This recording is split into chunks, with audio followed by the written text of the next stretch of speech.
Hi, this is Mark. So this is the balance of that CAD trade I showed you last week. I left it over the weekend because we had, I think it was 75 pips, 80, 90 pips. So I was able to leave some through. I took 80% off on Friday, if you recall, and now it's hit my main target here.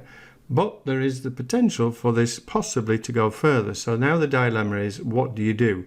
Well, first things first, I notice we have MACD divergence here, suggesting that this is about to turn back down again. I notice that we have previous major support and resistance going on here in the past. I notice that today it's already done 75 pips when the average is 52.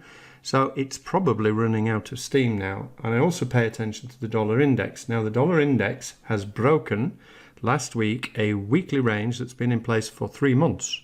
So that is highly significant. However, we are coming up to 100, which is a massive previous area. And at this moment, price has stopped to the pip at the 200 EMA, which is why I use this EMA. Now, this has only done 28 pips today. The average is 48. So it could keep going.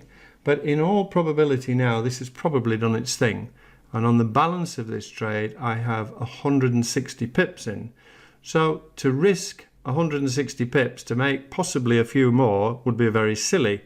Now, things that you could do with this, you could go down to a 4-hour chart, and this is what I did this morning on my live account. I moved the stop in below the most recent consolidation, which is here.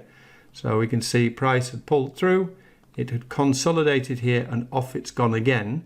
But again, I am not going to risk now 75 pips on the off chance that this thing is going to keep going. Final option, what you can do is, I've got 20% of this trade left, so what I could do is close another 10% of it. So 0.1, so I'm going to leave myself with 0.1, so close that. I've now got a little bit left, so if it does carry on, I mean, it could keep going for hundreds and hundreds of pips. But also, I still don't want to waste 75 pips, 80 pips here. So what I could do is either go down to the 4-hour again and trail it up behind 4-hour candlesticks, even go down to the 1-hour. And on the 1-hour, I can see we had a consolidation zone again here at 140.30.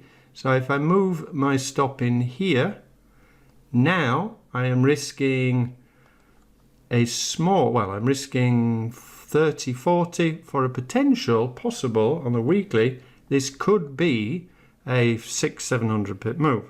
So I'm willing to leave the balance to run. But the bottom line is, you do not want to be risking 70 or 80 just to make a couple more pips, because that would be ludicrous. So just my thought process is managing open trades and moving stops and how I do it. I hope that helps. Catch you later.